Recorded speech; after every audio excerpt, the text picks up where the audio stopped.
2019 sampai di 2019 itu memang itu sangat horor sekali buat saya karena tiba-tiba kita tidak boleh keluar dari rumah.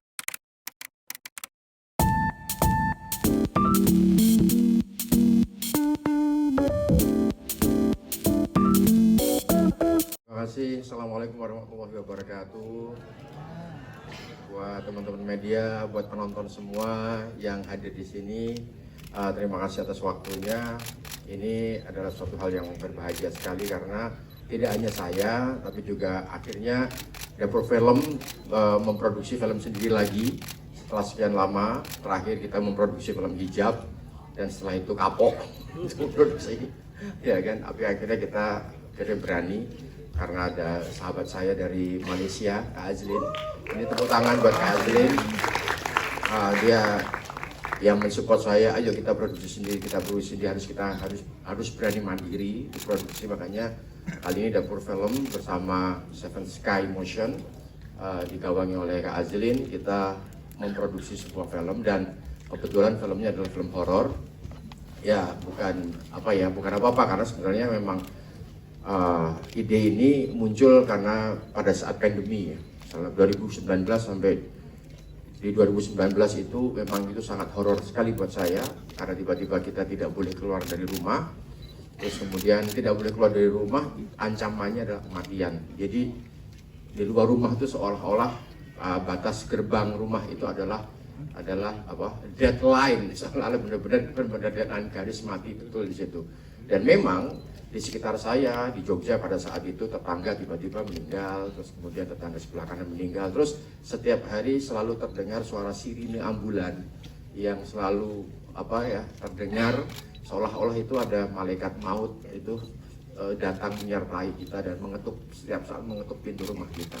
Buat saya itu situasi yang sangat horor sekali. Karena itu makanya kalau teman-teman semuanya mengikuti YouTube kami, pada saat situasi pandemi itu kami sama keluarga membuat film horor justru gitu kan, di rumah dengan handphone gitu kan. Kenapa horor ya? Karena memang situasinya horor sampai kemudian horor itu menjadi bercandaan gitu kan. Nah dari situ kemudian saya terbesit untuk kayaknya menarik kita membuat film horor di sini karena memang situasinya saya mencekam sekali pada saat itu. Dan saya teringat dengan sandiwara radio 80-an ya. Waktu itu saya masih usia 6 tahun. Saya nggak tahu ceritanya karena saya masih 6 tahun. Tapi saya ingat Trinil Balekno Gembungku itu yang selalu terngiang.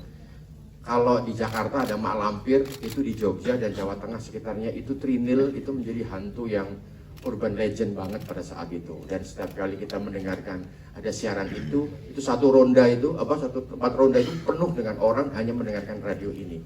Jadi itu yang kemudian terbesit, akhirnya kemudian dua orang di belakang saya ini, Mas Agung sama Mas Aji, ini yang sangat berjasa sekali buat kami karena beliau yang mempertemukan Trinil sandiwara radio ini kepada saya, kepada Kak Azlin.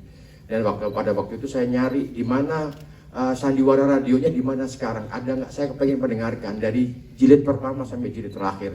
Karena memang saya pada saat itu nggak tahu ceritanya, ternyata nggak ada. Sudah kita cari, kita telusuri, nggak ada, hanya ada skenarionya saja. Dan skenario itu sudah cukup rapuh gitu kan.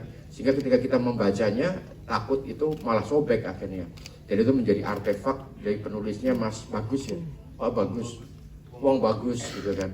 Ya itu, dan saya sangat berterima kasih dengan beliau. Akhirnya kemudian dari cerita Trinil radio itu kita hanya mengadopsi kisah utamanya aja, yaitu intrik antara ibu dan anak yang mencintai satu orang, dan kemudian saya tambahi sosok bapak di situ karena buat saya ini yang paling relate sekali, bagaimana cinta segitiga antara ibu anak dan cowok itu absurd banget buat saya itu.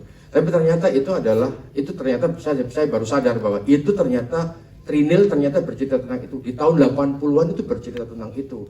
Dan sekarang kita banyak sekali menemui bagaimana antara menantu sama itu rebutan pacar, terus kemudian antara ibu sama anak rebutan menantu. Itu hal yang buat saya kok sangat relate banget di sekarang. Makanya itu yang kemudian saya adopsi. Dan kita tidak mau bersama studio besar yang lain.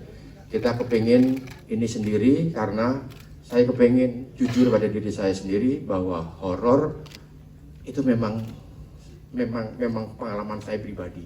Bagaimana kematian, bagaimana sesuatu di luar jendela, di luar pintu, itu tuh sangat menteror kita semuanya. Itu pada saat itu saya ngerasain itu. Gitu aja. Siap, tepuk tangan dong untuk Mas Hanung Bramantyo.